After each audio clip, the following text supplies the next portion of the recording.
평화 인사를 나누겠습니다. 하나님의 평강이 예배드리는 모든 분들에게 가득하시길 바랍니다. 아멘. 네, 서로 돌아보시면서요.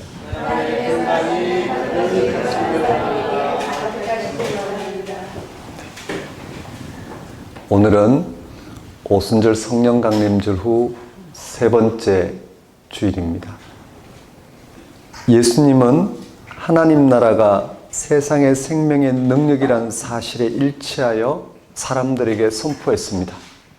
그래서 그는 무엇을 먹을까 마실까 입을까 염려하지 말고 하나님 나라와 그 의를 구하라고 외칠 수 있었습니다. 초기독교는 예수님에게서 하나님 나라를 경험하였습니다. 부활하신 예수님에게 제자들이 하나님의 궁극적인 생명을 경험한 것입니다. 그 생명 경험이 바로 의롭다 하심을 얻는 일입니다. 의와 생명은 동요입니다. 하나님이 우리를 의롭다고 인정하셨다는 사실은 우리의 삶이, 즉 우리 자신이 하나님의 인정을 받을 정도로 귀하고 아름답다는 뜻입니다. 그걸 느끼면서 사는 사람이 있고 전혀 느끼지 못하면서 사는 사람이 있습니다. 지금 여러분은 의와 생명이 충만한 느낌으로 현재를 살아가시는지요? 아직 거기에 이르지 못했는지요? 그렇다면 현재 있는 그대로 우리를 하나님이 의롭게 여기신다는 사실에 근성으로서가 아니라 실제로 진지하게 눈을 돌려야 합니다. 현재 그대로의 인생에 하나님의 의가, 하나님의 생명이 공기와 태양빛처럼 가득합니다. 우리가 그걸 놓칠 뿐입니다. 다른 곳에 한눈을 판 나머지 말입니다. 사랑하는 성도 여러분, 우리 기독교인들은 하나님이 예수님을 통해서 우리를 포함한 모든 세상 사람들을 의롭다고 인정하셨다는 사실을 받아들인 사람들입니다. 어떤 상황에서도 겁먹지 않고 우리는 하나님의 의를, 즉 하나님의 생명을 붙들 수 있고 붙들어야 합니다. 예배가 바로 그 시간입니다. 하나님이 구체적으로 육신의 몸을 입고 오신 예수님의 십자가의 죽음과 부활을 통해서 하나님 나라 그 의를 계시하시고 그 하나님 나라 의가 실현되는 것이 우리의 의, 구원, 생명임을 알고 경험하게 하셨습니다. 예배는 그 사건에 집중하는 시간입니다. 이미 죄와 죽음의 험한 세상에 예수님을 통해서 하나님의 생명이 가득하다는 사실에 온 마음을 집중하는 시간이 예배입니다. 다 같이 성령 강림절 후 세 번째 주일 예배를 성부와 성자와 성령의 이름으로 드리겠습니다.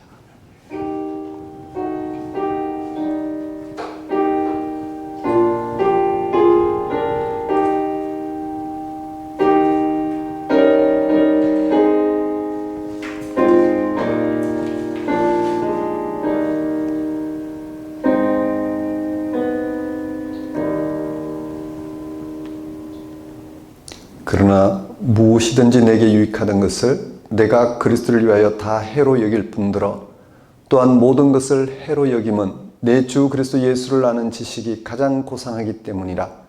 내가 그를 위하여 모든 것을 잃어버리고 배설물로 여김은 그리스도를 얻고 그 안에서 발견되려 함이니 내가 가진 의는 율법에서 난 것이 아니오 오직 그리스도를 믿음으로 말미암은 것이니 곧 믿음으로 하나님께로부터 난 의라.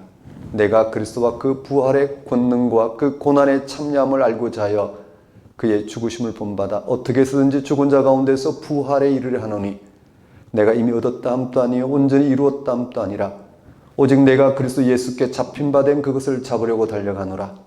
형제들아, 나는 아직 내가 잡은 줄로 여기지 아니하고 오직 한 일, 즉 뒤에 있는 것은 잊어버리고 앞에 있는 것을 잡으려고 푯대를 향하여 그리스도 예수 안에서 하나님이 위에서 부르신 부름의 상을 위하여 달려가노라. 예수님의 십자가의 죽음과 부활을 통하여 모든 사람이 구원에 이르는 능력을 나타내신 하나님, 십자가에 못 박힌 그리스도를 통하여 죄와 죽음 가운데 있는 우리를 하나님의 의와 생명의 세계로 불러내신 하나님 아버지를 이 시간 찬양합니다. 사람들에게는 버림을 받았지만 하나님께는 택함을 받은 예수님의 운명과 일치하는 것이 우리가 죄로부터 의에 이르고 죽음에서 벗어나 생명에 이르는 유일한 길임을 알고 우리의 운명을 예수 그리스도와 온전히 일치하게 하신 하나님 아버지의 크신 은혜를 이 시간 고백합니다. 사람들이 유익하다고 생각하는 모든 것을 뒤로 하고 오직 그리스도에게 나타난 부활의 궁극적인 생명을 말고 거기에 집중하게 하신 하나님 아버지를 이 시간 경배합니다. 하나님 아버지, 이 시간 오직 하나님 한 분만을 찬양하며 하나님에게만 소망을 두고자 나온 우리의 예배를 받아주소서. 성령 강림 절기에 전적으로 하나님을 신뢰하고 순종한 결과 십자가 죽음을 당하신 예수님을 결국 부활 생명으로 승리하게 하신 하나님의 하나님의 은혜를 맛보게 하시고 삶이 생명의 축제인 것을 깨닫게 하소서. 이 나라, 이 교회가 하나님의 다스리심을 인정하고 통치를 고백하며 하나님만을 의지하게 하소서. 예수님의 이름으로 기도드립니다. 다 같이 경배의 찬송 20장 찬양 드리겠습니다.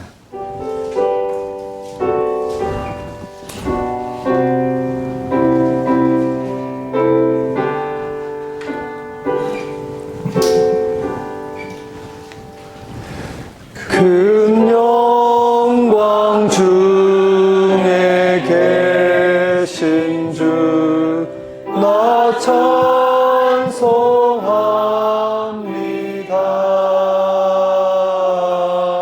영원히 계신 주 이름 나 찬송합니다.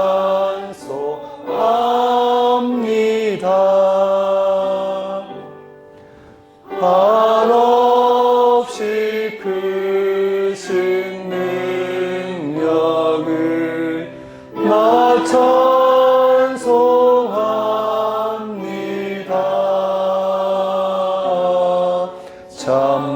참되고 미쁜 그 언약 나 찬송합니다.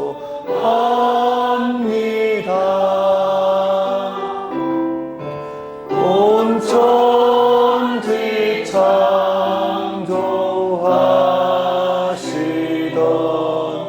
그 말씀 힘이 있어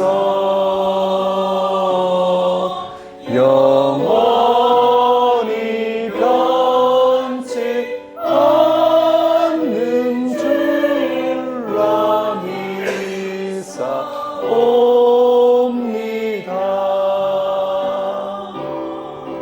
그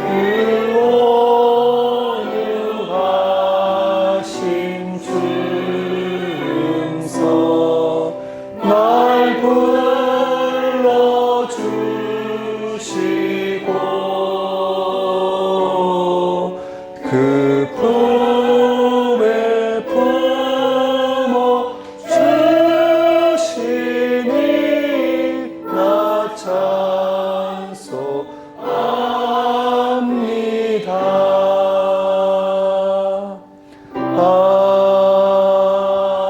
아멘. 다 같이 사도신경으로 신앙 고백하시겠습니다.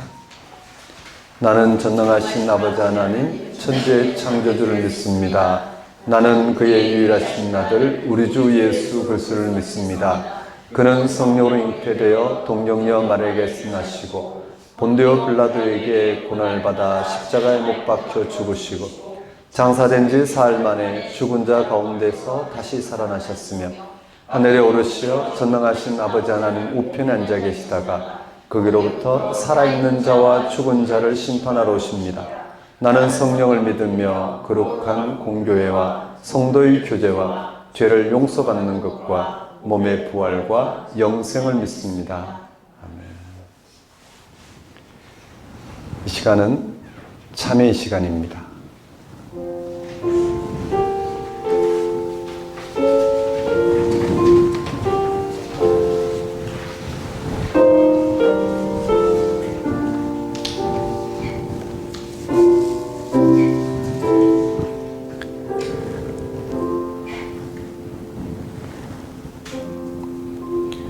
성경은 복음을 다음과 같이 선포합니다. 또 십자가로 이 둘을 한 몸으로 하나님과 화목하게 하려 하심이라. 원수된 것을 십자가로 소멸하시고 하나님과 화해를 이뤘다는 말은 인생이 자기의 노력이 아니라 하나님에 의해서 완성된다는 사실로 생각을 완전히 바꾼다는 뜻입니다. 여기서 핵심적인 사실은 예수님의 십자가입니다. 예수 십자가가 우리를 하나님과 화해하게 한다는 말씀을 이해하려면 먼저 예수가 누구인지를 알아야 합니다. 예수는 우리에게 그리스도시고 하나님 아들입니다. 생명 자체라는 뜻입니다. 예수님은 하나님에게 자신의 운명을 완전히 맡겼습니다. 하나님 나라가 바로 여기 왔다는 사실을 영혼 충만하게 경험했습니다. 하나님을 온전하게 사랑하고 신뢰했습니다. 그 사랑과 신뢰의 근거에서 그는 당대 세상살이 규범과 달리 세리와 죄인의 친구로 살았습니다. 그에게 하나님 나라는 생명의 씨와 같았으며 생명의 잔치와 같았습니다. 삶을 왜곡하고 억압하는 세상의 질서를 넘어서는 생명의 궁극적인 능력이었습니다. 그래서 가난한 자마저 복이 있다고 선포할 수 있었습니다. 당시 엘리트들인 바리새인들과 서기관들을 위선자라고 비판했습니다. 제자들은 바로 그 예수님에게서 새롭게 동토하는 하나님 나라의 빛을 경험했습니다. 그런데 그 예수님이 십자가 처형을 당했습니다. 제자들은 혼비백산하여 모두 고향으로 흩어졌습니다. 그런데 어느 순간부터 열매를 맺기 시작했습니다. 예수님이 바로 하나님의 다스림 자체였다는 사실을, 즉 하나님의 아들이었다는 사실을 제자들은 충만하게 경험했습니다. 십자가에 죽어 매장되었던 예수를 지금 살아있는 자로 경험한 것입니다. 부활 경험입니다. 부활의 빛에서 예수님의 십자가의 죽음이 이해가 되었습니다. 우리의 죄를 용서받게 하려는 죽음이라고 말입니다. 하나님의 아들인 예수 십자가 죽음 외에 다른 방법으로는 인간의 죄 용서가 불가능하다고 생각한 것입니다. 이게 왜 옳은 것일까? 예수님은 죽음을 통해서 거기서 살리시는 하나님의 새로운 생명의 현실을 나타내셨습니다. 그 결과 인간이 처한 죽음의 현실을 보게 하셨습니다. 죽음을 현실로 받아들이는 사람에게 그 외에 다른 일은 사소합니다. 비유적으로 인류가 5년 안에 멸망한다는 사실이 분명하다면 우리는 모든 싸움을 당장 멈출 것입니다. 자기를 성취해야겠다는 강박관념에서 벗어납니다. 5년 동안 서로 사랑하는 일에만 몰두할 것입니다. 사랑하기에도 인생이 너무 짧다는 사실을 절실하게 깨닫는 순간에 그는 참된 평화를 얻습니다. 그래서 성경은 십자가에 달리신 예수님이 우리의 화평이신지라 둘로 하나를 만드사 원수된 것 곧 중간에 막힌 담을 자기 육체로 하시고 라고 선포할 수 있었습니다. 사랑하는 성도 여러분, 한 주간의 삶을 돌아보십시오. 여러분은 뭘 소유하고 성취하기 위해서 그렇게 갈등하며 다투며 분내며 또는 자랑하며 사셨는지, 무엇이 아쉬워서 염려하고 서운하고 우울하게 보내셨는지, 우리는 오늘 적어도 이상하지 않을 만큼 우리는 잠정적인 이 세상에서 살아가고 있습니다.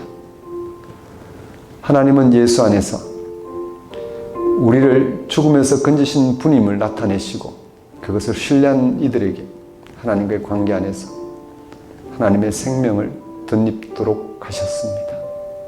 그것도 어떤 조건 없이 생명을 베푸시고자 하는 오직 그 사랑의 마음으로 베푸셨습니다. 그렇다면 우리는 세상을 어떻게 경험하고 살아야 되겠습니까? 오늘 죽어도 여한이 없을 만큼 그리스도 안에서 영으로 역사하시는 하나님이 고운 생명을 붙들고 살아가야 되지 않겠습니까? 그 안에서 우리에게 이 생명을 허락하신 하나님의 사랑을 마음껏 나누며 살아가야 되지 않겠습니까? 거기서 겪는 인간적인 갈등은 사소한 것입니다. 아무리 커도 다 지나가는 것입니다. 이 시간 하나님이 예수 안에서 영으로 허락하신 그 구원을 사랑으로 경험하고 그 안에서 우리의 모든 불의함을 극복하고 그 사랑의 능력으로 대하며 살아갈 수 있기를 하나님께 회개와 간구를 드리도록 하십시다.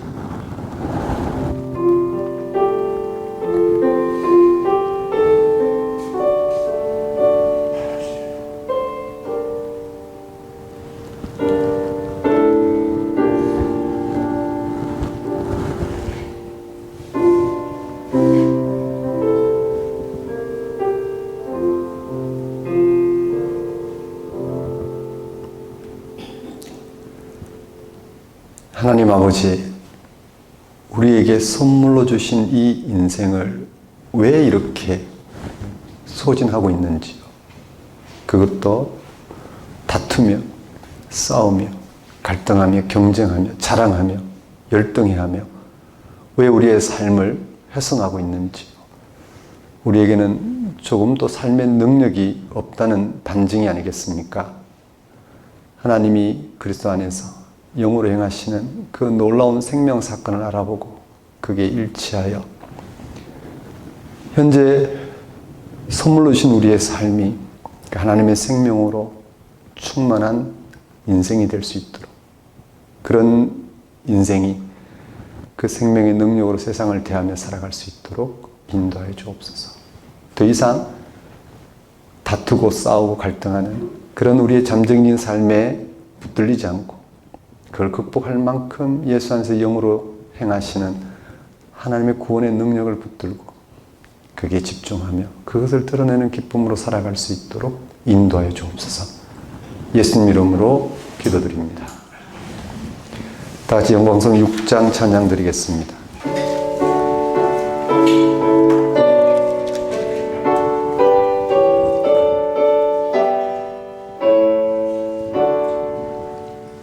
목소리 높여서 주 찬양하여라. 영광과 권세와 존귀와 위엄을 오늘이 다스리시는 만왕의 왕께 돌려라.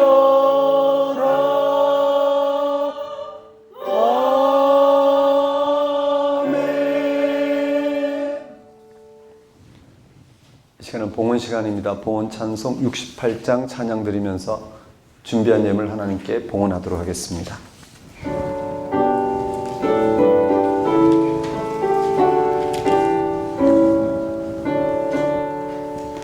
오 하나님 우리의 창조 주시니 내 주님께 귀한 것 드립니다. 내 주께만 엎드려 경배드리며 내 주의 이름 높이 찬양하네. 오 하나님 우리의 대주제시여 큰 풍랑일 때도 도우셨네. 죽음에서 우리를 구하셨으니 내 주의 이름 높이 찬양하네. 주 하나님 이름을 함께 높이며 대주제께 영광을 돌리오리. 그 능력이 우리를 지켜주시니 주 하나님을 높이 찬양하네.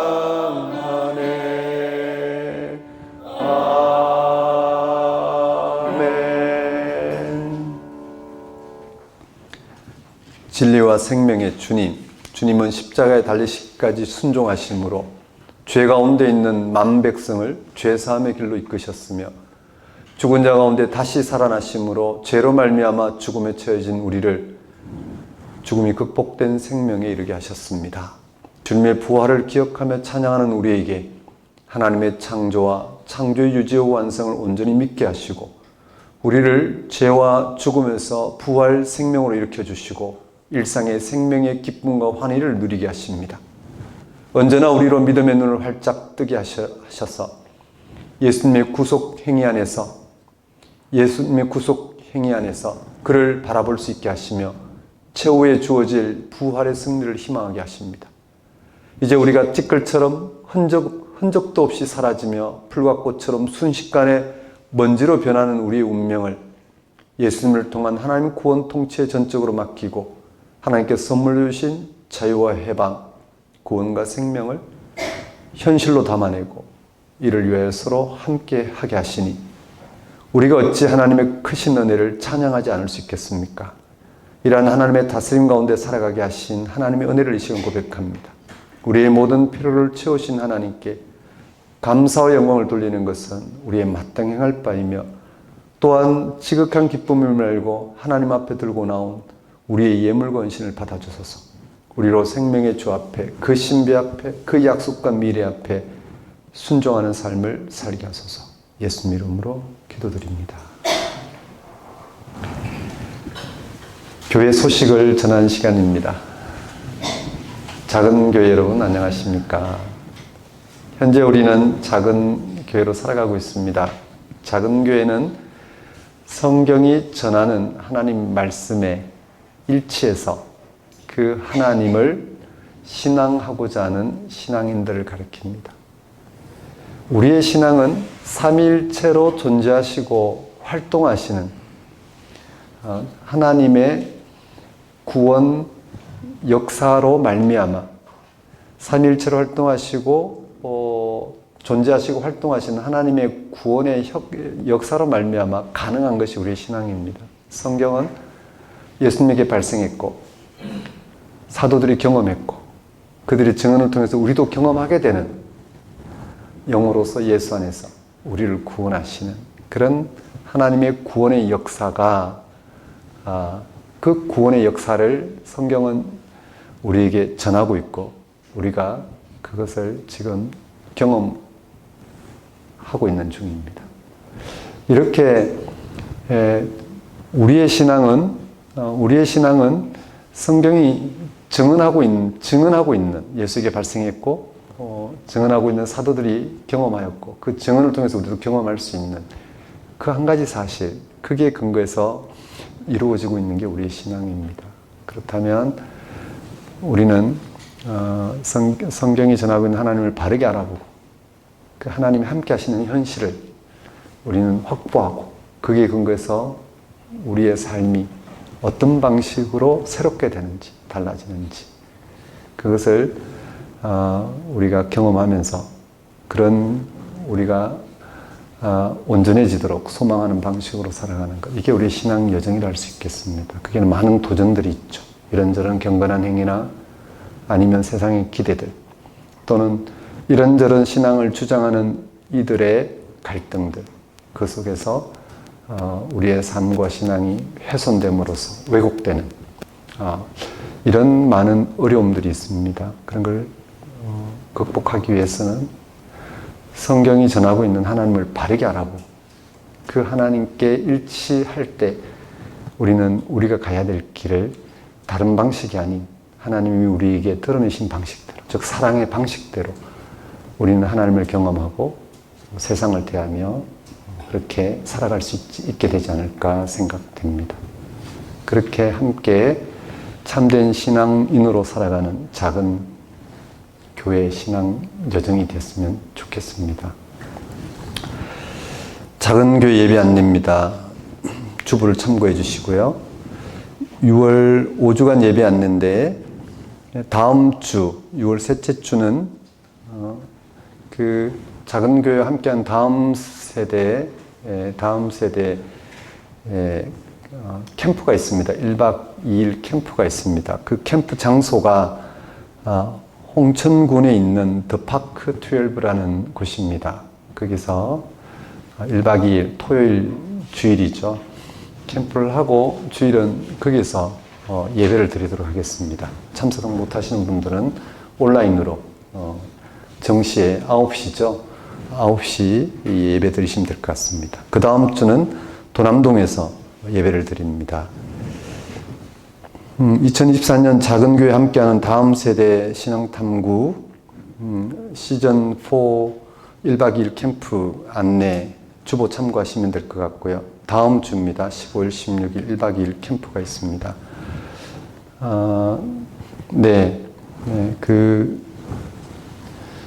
우리가 다음 세대와 함께하는 것, 다음 세대와 우리가 작은 교회가 알아본 또 그 근거에서 살아가고 있는 이 신앙 사건을 다음 세대와 소통한다라는 건 의미가 있지 않나 생각이 됩니다.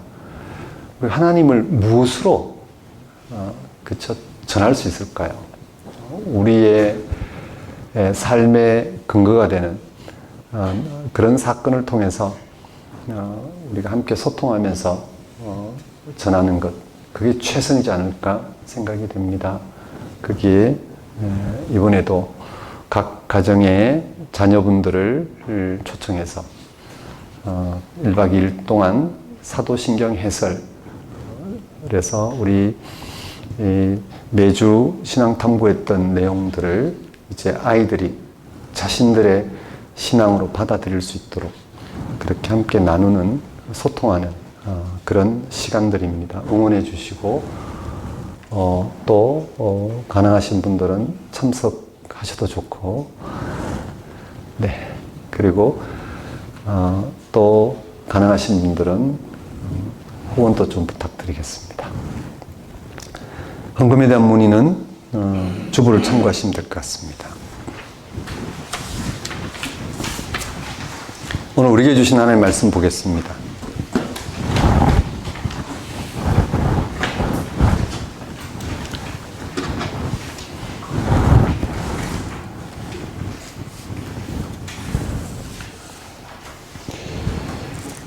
오늘 우리에게 주신 말씀은 갈라디아서 6장 11절에서 18절까지 말씀입니다.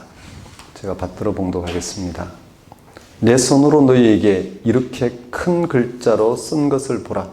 무릇 육체의 모양을 내려 하는 자들이 억지로 너희에게 할례를 받게 하면 그들이 그리스도의 십자가로 말미암아 박해를 면하려 한 뿐이라. 할례를 받은 그들이라도 스스로 율법은 지키지 아니하고 너희에게 할례를 받게 하려 하는 것은 그들이 너희의 육체로 자랑하려 함이라. 그러나 내게는 우리 주 예수 그리스도의 십자가 외에 결코 자랑할 것이 없으니 그리스도로 말미암아 세상이 나를 대하여 십자가에 못 박히고 내가 또한 세상을 대하여 그러하니라.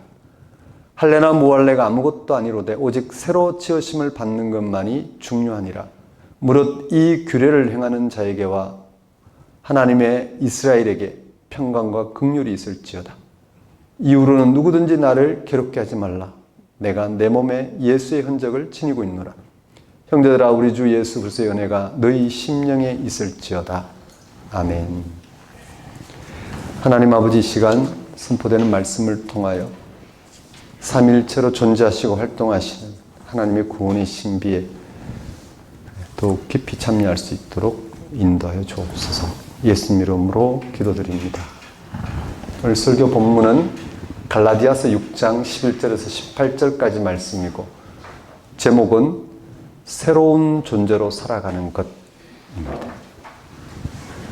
오늘 설교 본문에서 사도 바울은 기독교 복음의 핵심 메시지를 언급합니다. 그것은 본문 15절에서 언급한 새로 지으심을 받는 것입니다. 새로 지으심 받는 것은 새로운 존재가 되는 것을 말합니다. 사도 바울은 고린도후서 5장 17절에서도 누구든지 그리스도 안에 있으면 새로운 피조물이라고 진술했습니다. 기독교 복음은 예수 그리스도에게서 성취된 새로운 존재에 대한 메시지가 핵심입니다. 우리가 그리스도 안에서 새로운 존재가 되는 것 말입니다. 우리가 예수님을 그리스도로 고백하는 이유가 여기 있습니다. 우리는 예수님을 통해서 새로운 존재로 살아갈 수 있기 때문입니다. 문제는 이 새로운 존재가 어떤 차원을 가리키고 그것이 어떻게 가능한가 하는 것입니다. 사도 바울은 본문 15절에서 기독교 복음의 핵심을 언급하면서 그 앞에 다음과 같이 진술합니다. 할례나 무할례가 아무것도 아니로되. 이 진술은 이 서신을 받아볼 갈라디아 교인들에게 무엇을 의미하는지 분명한 것입니다. 할례는 유대인들이 지키는 종교 행위를 가리키죠. 무할례는 이방인들이 살아가는 삶의 방식을 가리킵니다. 바울이 할례나 무할례가 아무것도 아니라고 한 것은 그 어떤 종교 행위나 삶의 방식도 중요하지 않다는 것입니다. 대신에 오직 새로운 인간으로 살아가는 것만이 중요하다는 것입니다. 그러니까 그 어떤 신앙인의 신앙행위나 비신앙인의 삶의 방식도 새로운 인간을 만들어내지 못하는 것입니다. 오직 예수 그리스도를 통해서만 가능하다는 것입니다. 이것이 무슨 말일까요? 도대체 예수 그리스도에게 무슨 일이 일어난 것일까요? 그가 어떻게 우리를 새로운 인간으로 살아가게 할까요? 그 새로운 인간은 어떤 차원일까요? 그가 어떻게 우리를 새로운 인간으로 살아가게 하실까요? 그 새로운 인간은 어떤 차원일까? 이에 대하여 갈라디아서 결론 부분인 오늘 설교 본문을 통하여 천천히 살펴보도록 하겠습니다. 사도 바울은 갈라디아서 초반부터 기독교 복음을 둘러싼 문제를 아주 격정적으로 언급합니다. 그런 분위기가 복음을 본격적으로 변정하는 본론 부분에서 더욱 고조됩니다. 바울은 복음 외에 율법의 행위로 의로움을 더해 가야 한다는 주장에 대해 오직 복음으로만 의롭게 된다는 사실을 강력하게 변증합니다. 여기서 의로움의 차원은 앞에서 언급한 새로운 존재, 새로운 인간에 대한 것입니다. 우리가 어떻게 의롭게 되느냐는 것은 우리가 어떻게 새로운 인간이 되느냐 하는 것과 같습니다. 바울은 갈라디아 교회에 자신이 전한 복음을 이신칭의라는 법적 용어를 통하여 또 할례와 율법의 근본 한계를 제시하면서 또 복음이 율법의 완성이라는 사실을 통하여 더욱 분명히 해명해 나갑니다. 이렇게 복음을 변증한 후 바울은 참된 복음을 받아들이는 기독교인의 삶의 표지로 자유를 제시합니다. 이미 복음을 통하여 의롭다함을 얻은 기독교인들은 더 이상 율법의 행위로 인한 의로움을 더할 필요가 없다는 것입니다. 그렇게 되면 오히려 복음과는 아무 관계가 없게 된다고 합니다. 대신에 복음 안에서 성령의 역사로 의롭게 하시는 일에 일치하도록 강조합니다. 거기서 맺는 의로움의 열매는 바로 사랑입니다. 이는 자기 의로움을 내세우는 것과는 질적으로 다른 것입니다. 그래서 바울은 오직 사랑으로 서로 섬기기 위해 성령을 따라 행하라고 권면합니다. 아주 격정적인 언어로 복음을 변정한 바울은 조금 톤을 낮춰서 서신을 마무리할 만합니다. 그런데 그렇게 하지 않습니다. 여전히 더 고조된 톤으로 지금까지 진술한 내용을 강조하고 권면하는 것으로 마무리합니다. 그 마무리 단락이 오늘 설교 본문 결론 부분입니다. 사도 바울은 먼저 6장 11절에서 갈라디아서의 결론 부분을 강조하기 위해 큰 글자로 썼다고 밝힙니다. 그리고 이어서 둘째로 6장 12절에서 15절까지 말씀에서 바울이 지금까지 갈라디아서에서 논쟁한 핵심 내용을 요약 진술합니다.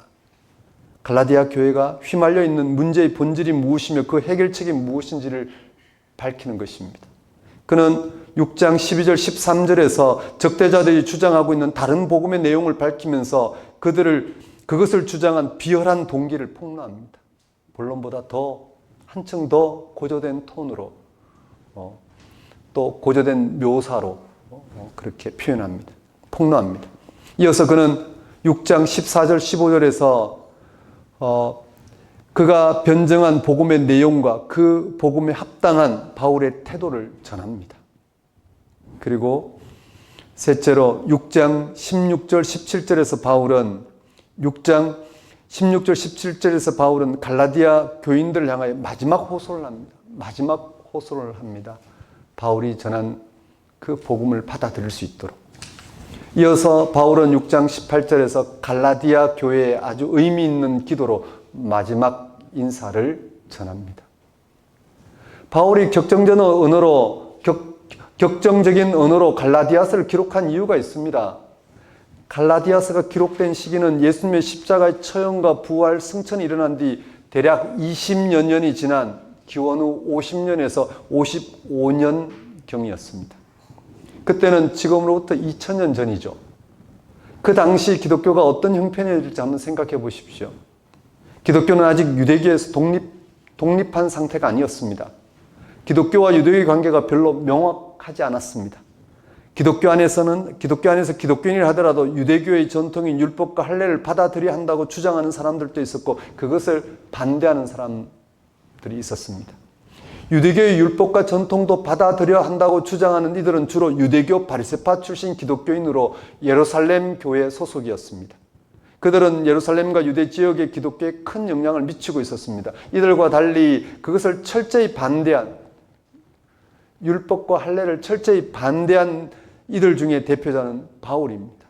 바울은 사람이 의롭게 되는 것은 오직 복음, 즉 예수 그리스도를 믿는 믿음으로만 가능하다고 주장했습니다. 갈라디아는 어떤 한 도시가 아니라 소아시아 중앙 지역을 가리킵니다. 그곳에 바울은 복음을 전했습니다. 바울은 할례와 율법이 아니라 오직 예수 그리스도를 믿음으로만 의로워진다는 가르침을, 즉 복음만을 전했습니다. 바울은 그곳에서 일정 기간 머문 뒤에 다른 곳에서도 복음을 전하기 위해 그 지역을 떠났습니다.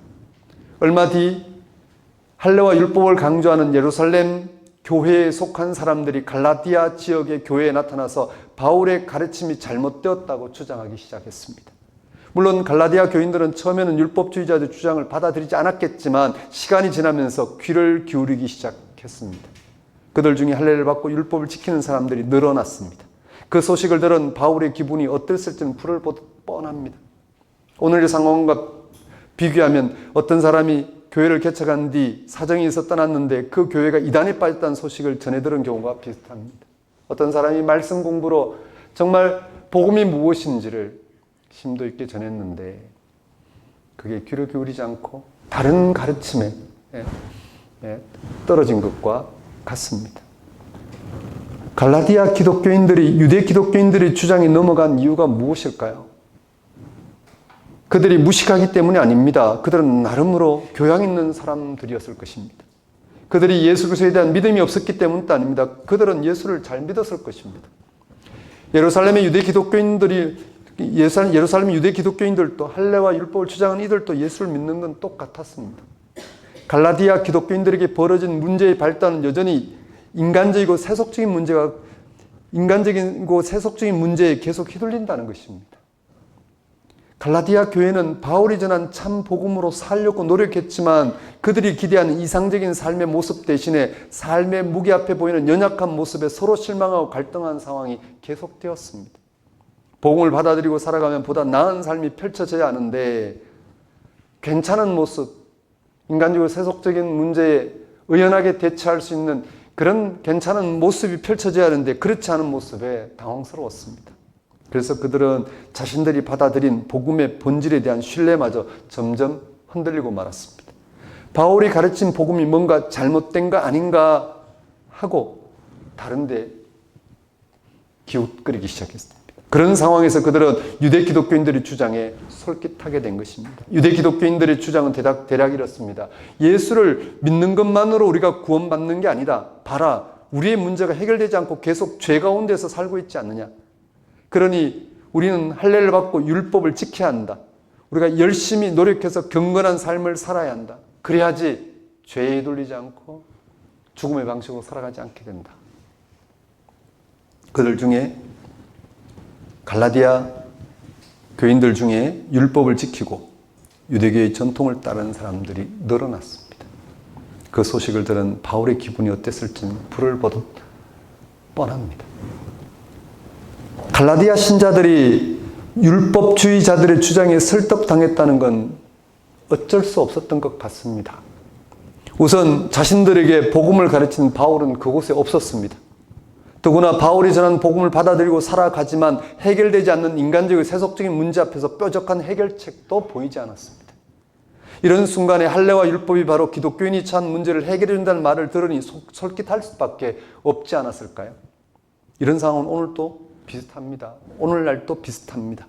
오늘의 기독교인들이 어떻게 신앙생활하는지 잘 아실 것입니다. 할례와 율법을 다시 따라가는 시기입니다. 신앙을 위한 요구가 얼마나 많은지 잘 아실 것입니다. 헌금부터 시작해서 금주, 금년의 길까지 또 각종 기도 모임과 봉사까지 기독교인이 행해야 할 요구들은 곧 2000년 전 갈라디아 교인들이 당면했던 율법과 똑같습니다. 그것이 곧 사람들이 종교적 경건과 업적을 구원의 길로 여기는 것입니다. 조금 건전한 사람들은 두 가지 다 잘하면 좋은 게 아니냐고 생각할 것입니다. 법도 잘 지키고 믿음의 본질도 잘 지키면 된다고 말입니다. 구체적으로 설명하면 술, 담배 일절하지 않고 11조 잘 내며 교회 봉사 잘할 뿐만 아니라 예수 그리스도의 십자가 부활을 믿으면 된다고 말입니다. 여러분, 갈라디아 교회에 들어와서 바울의 가르침에 반대했던 율법주의자들의 주장이 바로 그것입니다. 예수님을 잘 믿되 율법도 지키자는 것입니다. 꼭 먹고 알 먹고식입니다. 그들의 주장은 매력적이고 현실적이었습니다. 결국 갈라디아 기독교인들은 예수님을 믿으면서도 차츰 율법과 할례까지 겸해서 받아들이게 되었습니다. 이에 대해서 바울은 어떻게 생각했을까? 바울도 원래는 율법주의자였습니다. 그는 바리새인 중에 바리새인이었습니다. 8일 만에 할례를 받았고 가말레알 문화생으로 철저하게 율법 공부를 했습니다. 그러나 바울은 율법의 한계를 잘 알고 있었습니다. 예수님을 만난 바울은 이제 그 율법 종교로부터 완전히 결별하게 되었습니다. 오직 예수님의 십자가 부활만을 전하기로 했습니다. 그런데 이제 갈라디아 신자들이 율법과 할례를 따르고 있다는 것입니다. 억장이 무너졌겠죠. 바울은 본문 11절에서 큰 글자로 쓴 것을 보라고 했습니다. 그가 큰 글자로 쓴다는 것은 강조한다는 뜻이겠죠. 바울이 큰 글자로 강조하고 있는 내용은 바로 16장 바로 이어 나오는 6장 12절에서 18절까지 내용입니다. 먼저 바울은 12절에서 다음과 같이 강조합니다. 무릇 육체의 모양을 내려는 자들이 억지로 너에게 할례를 받게 하면 그들이 그리스도의 십자가로 말미암아 박해를 면하려 함뿐이라. 이 강조는 율법과 할례는 종교적 거칠애라는 것입니다. 유대교의 할례를 받게 하고 율법을 지켜야 한다고 주장한 이들은 그리스도의 십자가 때문에 받는 박해를 면하려고 그것을 갈라디아 교회에게 강요하는 것입니다. 율법을 지키고 할례를 받아야만 유대교로부터 박해를 받지 않고 그들이 누릴 만한 기득권을 누릴 수 있기 때문입니다. 바울의 강조는 한 걸음 더 나아갑니다. 13절입니다. 할례를 받은 그들이라도 스스로 율법은 지키지 아니하고 너희에게 할례를 받게 하려 하는 것은 그들이 너희의 육체로 자랑하려 함이라. 할례를 받은 사람도 율법을 지키지 않는다는 말은 사람이 근본적으로 율법을 지킬 수 없다는 의미입니다. 실제로는 지키지 못할 법을 사람들에게 강요하는 것이 율법주의입니다. 그들은 억지로 율법을 지켜보려고 노력하겠죠. 율법을 조금 더 잘 지킨 사람은 우쭐하고 못 지킨 사람은 주눅이 들겠죠. 바리새인과 세리의 기도에 관한 예수님의 비유에서도 이런 상황을 우리가 확인할 수 있습니다. 바리새인은 자신의 11조 금식 사회 봉사를 자랑하는 기도를 올렸고 세리는 자신의 죄를 용서해달라는 기도를 올렸습니다. 예수님은 율법적으로 살지 못한 세리를 오히려 칭찬했습니다. 바리새인은 인간이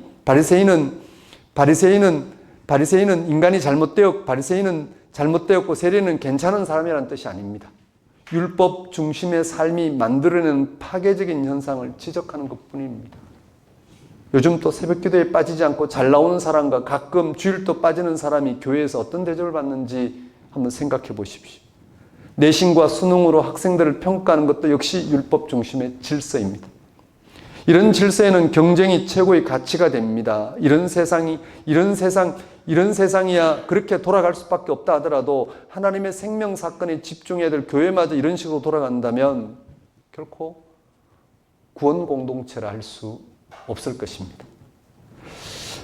이렇게 설명하다 보면 자칫 오해를 불러일으킬 수도 있습니다. 지금 율법이 근본적으로 나쁘다고 말씀드리는 게 아닙니다. 윤리와 도덕은 필요한 것입니다. 그런 것들은 한 인간, 한 공동체, 한 사회가 건강해질 때 지탱해주는 울타리입니다. 법, 윤리, 도덕이 없으면 이 세상이 어떻게 되겠는지 한번 생각해 보십시오. 예컨대 학교에는 학칙이 있습니다. 1년에 몇 번 결석하면 상급 학년 올라가지 못합니다. 시험 점수가 몇 점 이하면 낙제합니다. 노력을 많이 한 학생에게 상장을 줍니다. 인센티브가 있습니다. 이런 게 모두 학칙과 율법입니다. 이런 걸 나쁘다고 말할 수는 없을 것입니다. 교회의 법과 질서를 잘 지켜서 신앙생활을 하는 것을 나쁘다고 말할 수 없는 것과 같습니다. 우리는 율법과 율법주의를 구분할 수 있어야 합니다. 율법은 선하고 필요하지만 그것이 절대화되면 율법주의가 됩니다. 율법을 얼마나 잘 지켰냐 하는 것만으로 사람을 평가하는 것이 율법주의입니다. 그런데 율법과 율법주의를 구분하기는 쉽지 않습니다. 바르게 사는 것과 바르게 사는 것을 자랑하는 것을 구분하기 쉽지 않습니다. 저 사람이 기도를 정말 바르게 하는 사람인지 아니면 자기가 기도를 많이 하는 것 자체에 만족하고 있는 것인지 구분하기도 쉽지 않습니다. 율법은 좋은 것이지만 그것은 순식간에 율법주의에 빠질 수 있기 때문입니다. 그것이 율법의 한계이면서 본 모습이기도 합니다. 이 문제를 어떻게 해결할까요? 아무리 율법주의에 문제가 있다 하더라도 율법을 지키게 하는 게 그나마 현실적인 문제들을 해결하고 조금 더 모범적인 공동체를 이루는 길일까요? 그것은 바로 갈라디아에서 바울을 반대한 사람들의 주장입니다. 그리고 오늘 수많은 목회자들의 생각이기도 합니다. 신앙생활의 기준을 정해서 좀 더 모범적인 교인 공동체를 이루고자 합니다. 억지로 기도 시간을 늘리게 하고 전도 헌금 봉사하게 하고 그런 것으로 평가도 하고 상도 주고 간증도 하게 합니다. 한 주간 어떻게 살았는지 자랑하다시피 간증하는 경우도 있습니다. 그렇게 신앙생활을 잘하는 모범적인 사람을 집사, 안수집사, 권사, 장로의 직분 순으로 영적 권위를 부여하는 교회의 질서를 효율적으로 영적 권위를 부여하여 교회의 질서를 효율적으로 유지하고자 합니다. 그게 아니라면 율법과 아무런 상관없는 공동체로 남아야 할까? 이런 입장이 바로 바울의 가르침과 비슷합니다. 그러나 바울은 율법을 폐기하자는 폐기론자는 아닙니다. 그는 율법의 근본적인 한계를 지적할 뿐이지 인간의 선한 행위를 부정하지 않습니다. 선한 행위가 필요한데 율법주의로 가지 않도록 그러려면 다른 대책이 필요한 것입니다. 오늘 본문 앞부분에 나오는 본론 마지막 부분 중에 한 부분 6장 7절에서 10절 말씀에서 바울은 율법의 문제를 전혀 새로운 차원에서 설명합니다. 성령론적 해석입니다. 9절 10절 말씀이 이렇습니다. 우리가 선을 행하되 낙심하지 말지니 포기하지 아니하면 때가 이름에 거두리라. 그러므로 우리는 귀에 있는 대로 모든 이에게 착한 일을 하되 더욱 믿음의 가정들에게 할지니라. 선을 행하라는 말은 표면적으로만 본다면 율법적인 가르침입니다. 그러나 인간의 도덕적이고 윤리적인 노력을 강조하는 게 아닙니다. 8절에서 바울은 성령을 위하여 심는 자는 성령으로부터 영생을 거두리라고 말합니다. 그는 선을 인간의 노력과 행위가 아니라 성령의 결과라고 봤습니다. 우리가 억지로 착한 사람 되려고 노력하는 게 아니라 우선 성령의 사람이 되는 게 중요합니다. 성령의 사람이 되면 그는 낙심하지 않고 꾸준히 선을 행하는 사람이 될 것이란 말입니다.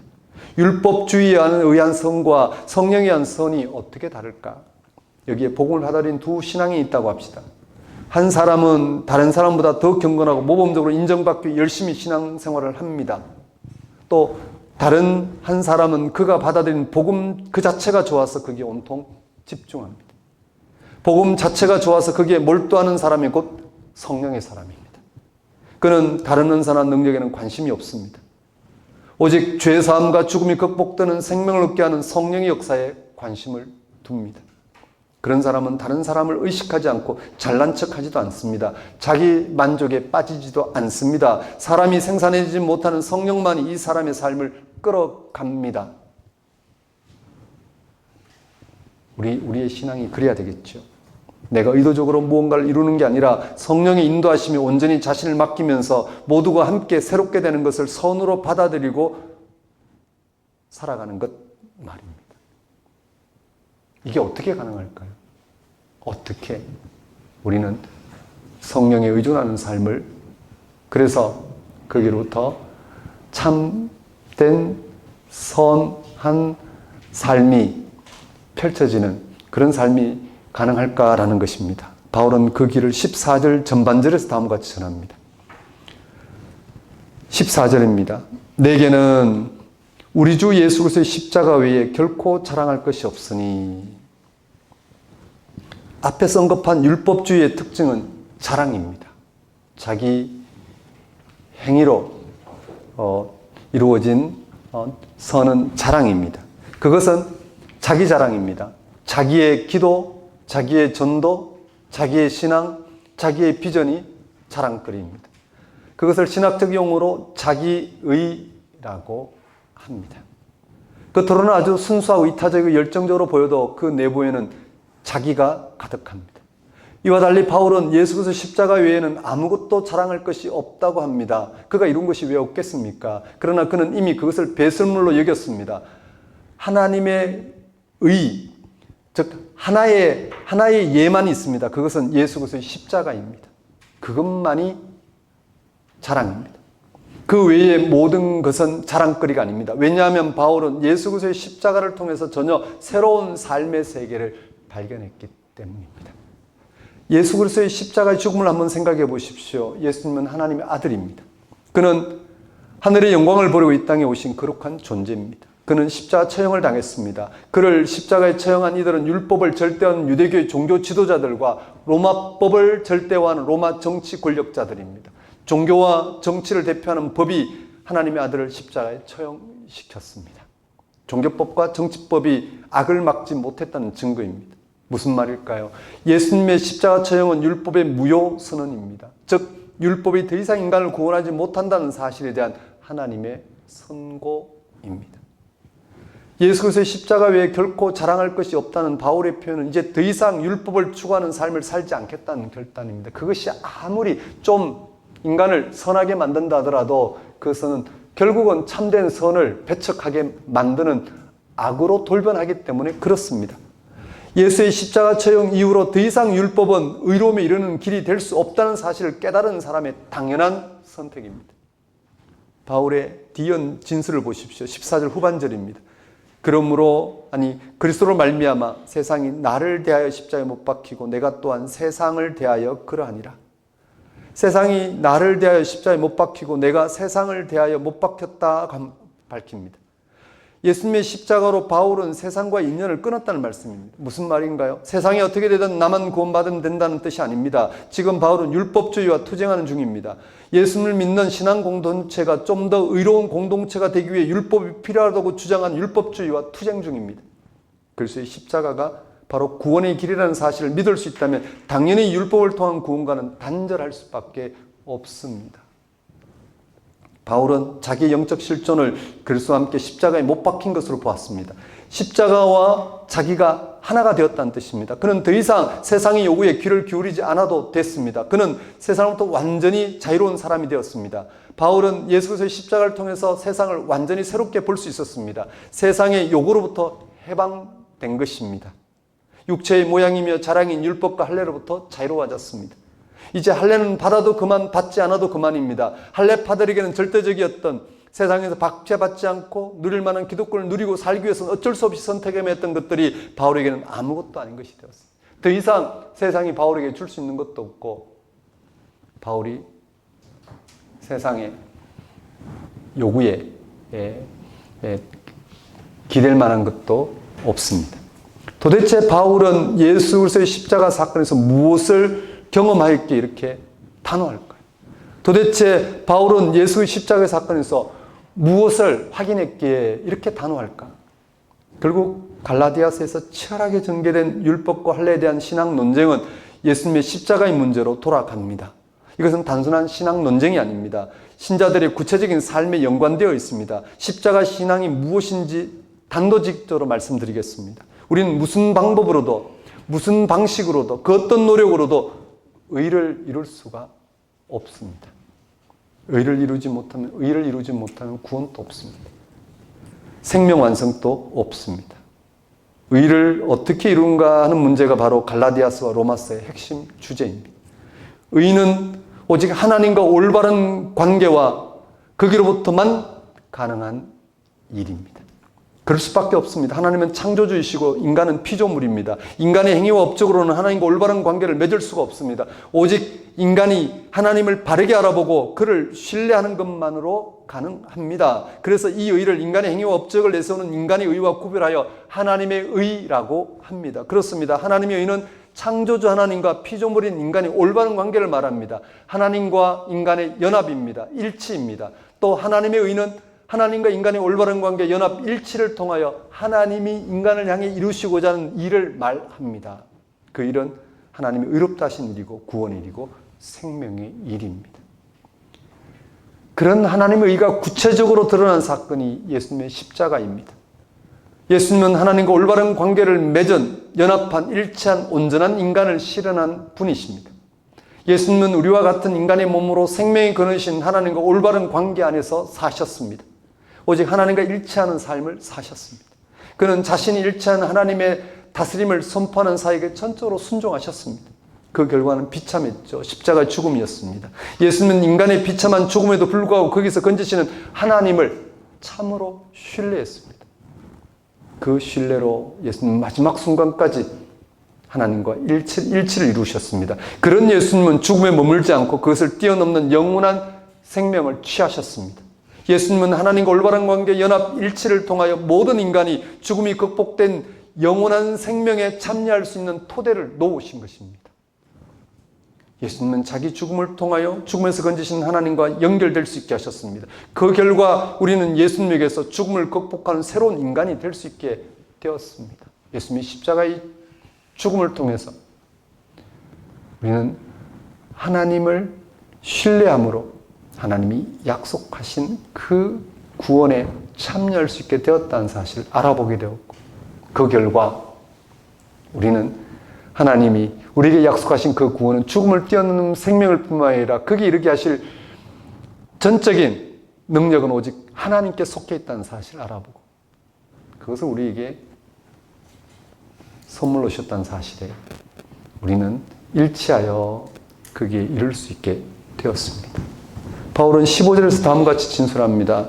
할래나 모할래가 아무것도 아니로도 오직 새로 지으심을 받는 것만이 중요하니라.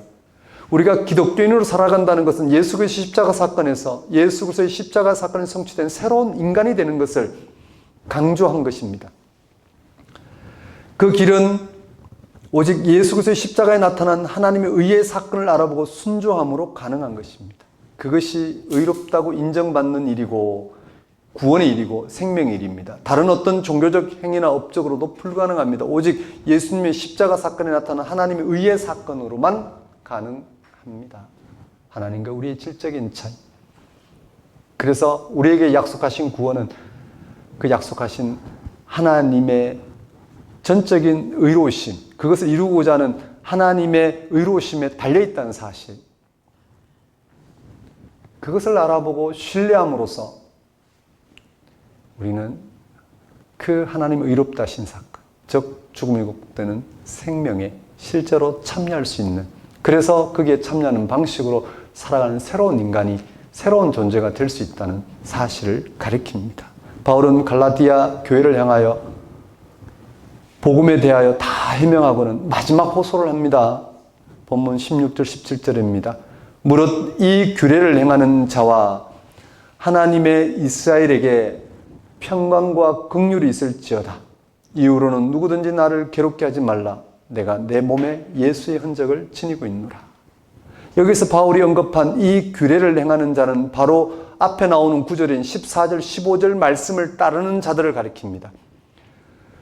이들은 기독교인으로 바울은 하나님의 이스라엘이라고 표현했습니다. 바울이 전한 복음에 따라 오직 우리 주 예수 그리스도의 십자가만을 자랑함으로 거기로부터 새로 지음받는 존재로 살아가고자 하는 자들에게는 하나님부터만 가능한 평강과 긍휼이 있을 것이라고 선언합니다. 빈말이 아닙니다. 오직 예수님의 십자가에 나타난 하나님의 의를 신뢰함으로만 하나님의 평강, 또 하나님 베푸시는 긍휼을 경험할 수 있는 것입니다.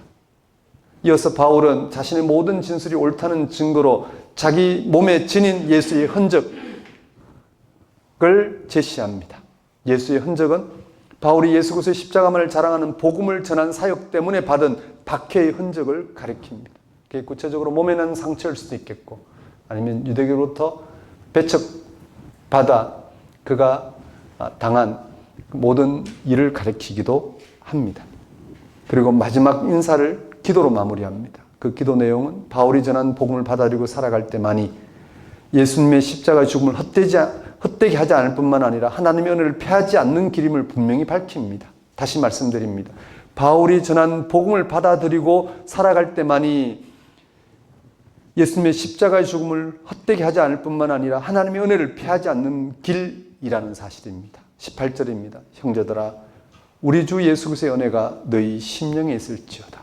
우리 주 예수 그리스도의 은혜, 즉 예수의 십자가의 죽음을 통해서 하나님 의가 계시되었고 그것은 전적인 하나님의 은혜로 우리에게 주어진 사건임을 분명하게 전하고 있는 말씀입니다.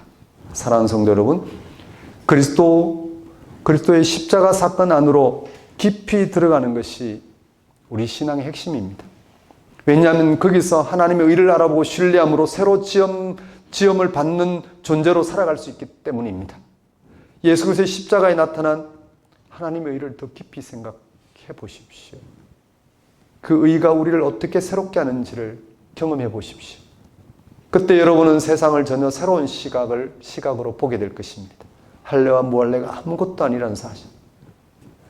우리의 신앙이 왜 이렇게 얕은지, 우리의 신앙이 왜 이렇게 거칠어 흘러가는지를 분별하면서 실제 예수 안에서 영으로 우리와 함께 하시는 하나님을 알아봄으로써 그 하나님을 신뢰하게 되고 신뢰함으로써 가능한 의롭다 하심을 삶의 방식으로 삼게 될 것입니다.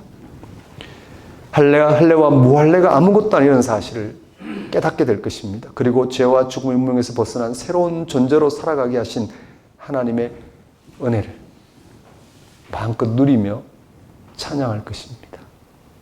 이 한 주간 예수님의 십자가의 죽음에서 나타난 하나님의 의를 가장 분명한 방식으로 알아본 만큼 거기에 일치하셔서 의를 계시하시는 의의 영, 성령에 의해서 그 의를 경험하신, 그래서 우리 인생이 어떻게 의롭게 되는지를 알아보고 그 의롭게 되는 사건 앞에 어느 누구도 예외가 아니라는 사실 앞에 그 의의 방식으로 세상을 대하며 살아가시는 한 주가 되시기를 권면드립니다. 기도하겠습니다. 하나님 아버지, 이 시간 예수님의 십자가에 나타난 하나님의 의를 사모하게 하옵소서. 그 의를 알아보고 일치함으로써 의의 영에 의해 의롭다 하심을 덧입는 삶이 정말 얼마나 소망 있는 삶인지 깨닫게 하셔서 그 의를 나누며 이루어가는 그런 소망 있는 삶을 살아갈 수 있도록 역사해 주옵소서. 예수님 이름으로 기도드립니다. 다 같이 일어나셔서 결단의 찬송 298장 찬양 드리겠습니다.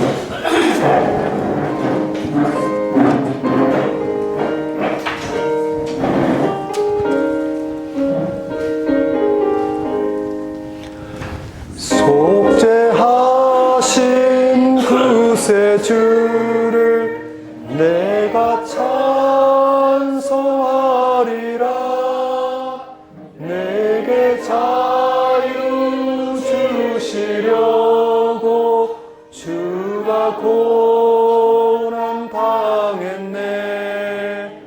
그 신사랑 찬양하리. 나의 죄 사하려고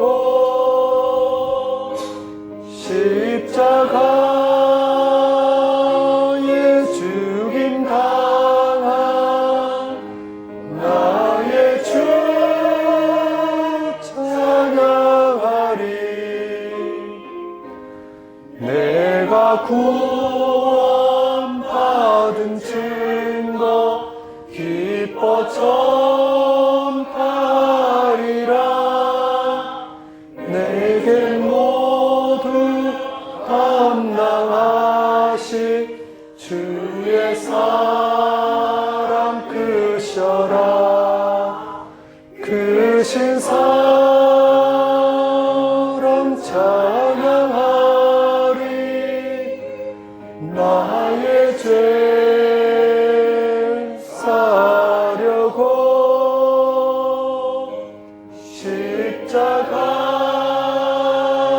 십자가에 죽임 당한 나의 죄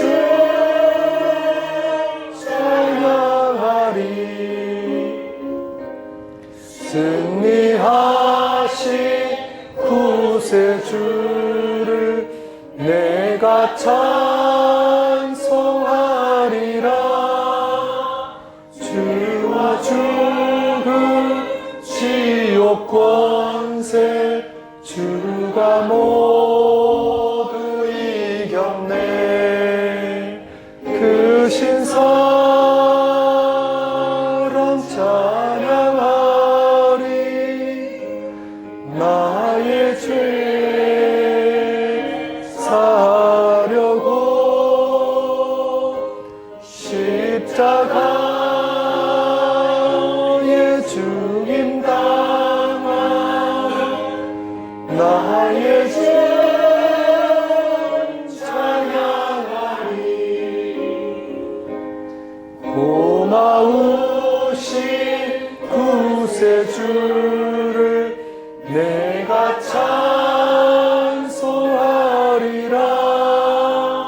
죽음에서 생명으로 나를 인도하셨네. 그 신사랑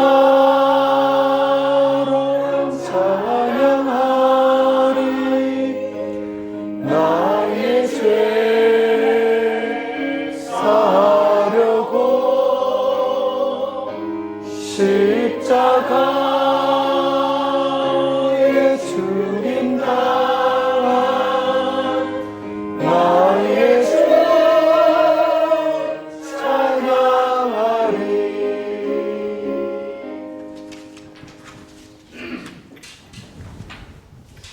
기도하겠습니다. 이젠 우리 주 예수 그리스도의 은혜와 하나님의 무한하신 사랑과 성령님의 교통하심, 예수님의 십자가에 나타난 하나님의 의를 전적으로 신뢰함으로 죄와 죽음의 운명에서 벗어난 새로운 존재로 살아가고자 결단한 모든 성도와 세상 모든 사람과 만물 위에 영원히 함께 하시기를 축원합니다.